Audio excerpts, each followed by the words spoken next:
एक धन्ना जी करके भगवान के भक्त थे, छोटे से थे।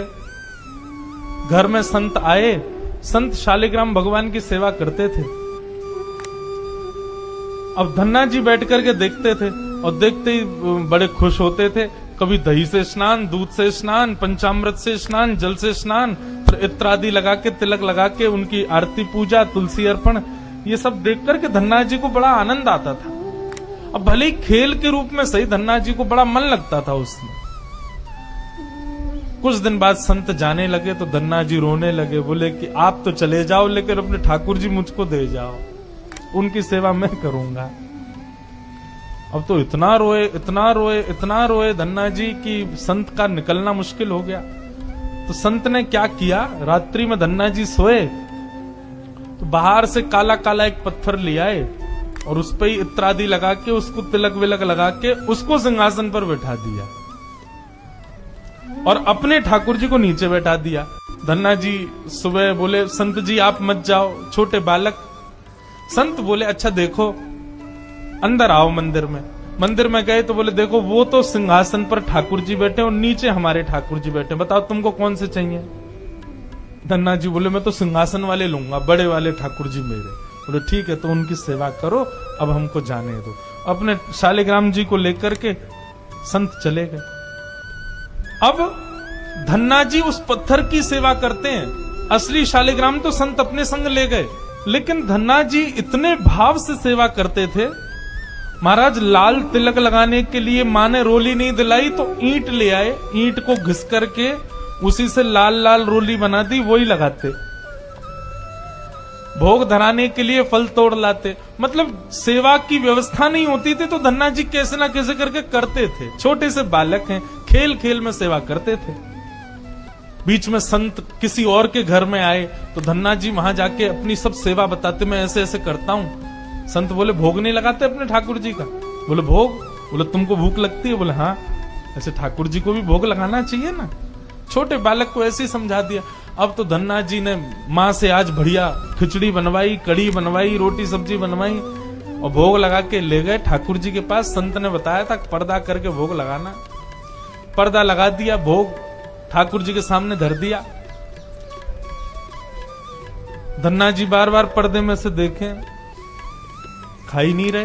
ठंडा हो जाएगा भोग, ठाकुर जी खा लो जल्दी से, देखो बढ़िया गरम गरम कड़ी लाया हूं और खिचड़ी बनाई, मैया ने घी डाला, उस पर पालो प्रेम से।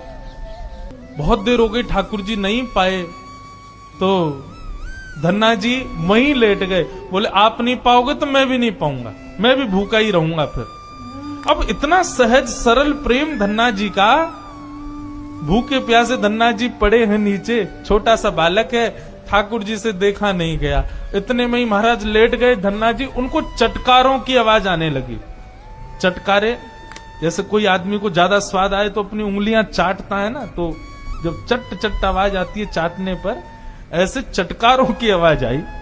धन्ना जी बोले, ये चटकारे कहां से आ रहे हैं। जैसे ही पीछे देखा पर्दा खोल करके तो नन्हे से बाल गोपाल प्रकट हो गए हैं और धन्ना जी के सुंदर प्रसाद को स्वीकार कर रहे, पा रहे हैं।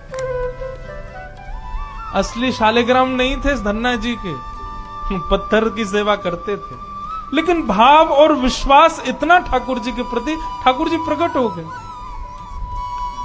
अब धन्ना जी थोड़े बड़े हो गए तो घर की गैयाएं चराने जाते थे और अपने ठाकुर जी को जेब में धर के ले जाते थे। और गैया जब चरती थी तो पेड़ के नीचे बैठ के ठाकुर जी को निकाल लेते और कहते, ठाकुर जी अब कोई ना है, प्रकट है जाओ। सो ठाकुर जी प्रकट हो जाते, धन्ना जी के साथ खूब लीला करते। एक दिन ठाकुर जी ने धन्ना जी से कहा, आज गाय चराने नहीं जाओगे। बोले आज हमारी बुआ जी आई हैं, घर में बहुत सारे मेहमान आए, आज हम नहीं जाएंगे। तो ठाकुर जी बोले, एक काम कर, गैयान को गांव से बाहर ले जा और मुंह को भी बाहर पधराया, तेरी जगह आज गैया मैं चराया आऊंगा।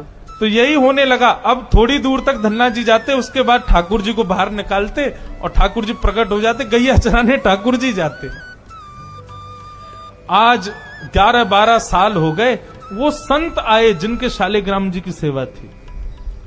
संत जैसे आए, धन्ना जी ने प्रणाम किया, जय हो मेरे गुरुदेव, गुरु जी के चरणों में प्रणाम। गुरु जी आपने ऐसे ठाकुर जी प्रदान किए, मेरा तो जीवन उत्सव हो गया।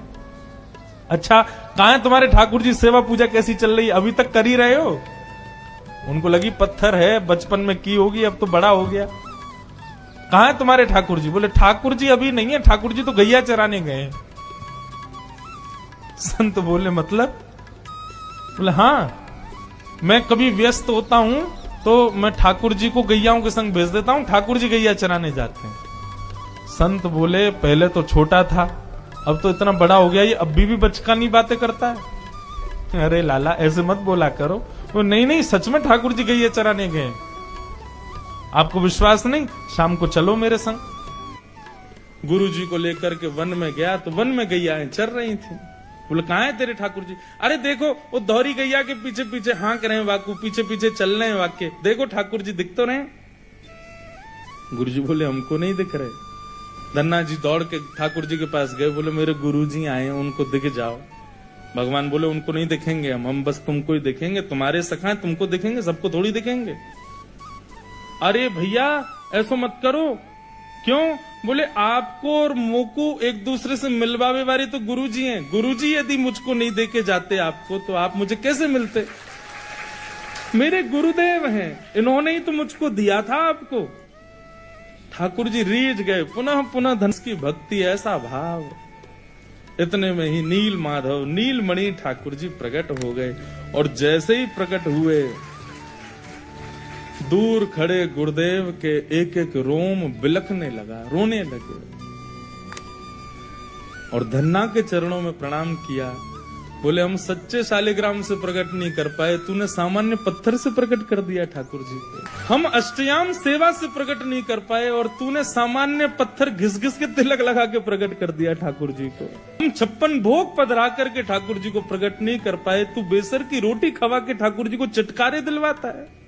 हम यहाँ ठाकुर जी से प्रार्थना करते हैं, कभी त्रिभंग लली से सीधे लली भी बन जाओ, न पूरे दिन यूं ही खड़े रहो, दर्द है जाते होगा, हाथ में ने हाथ सीधे कर लो।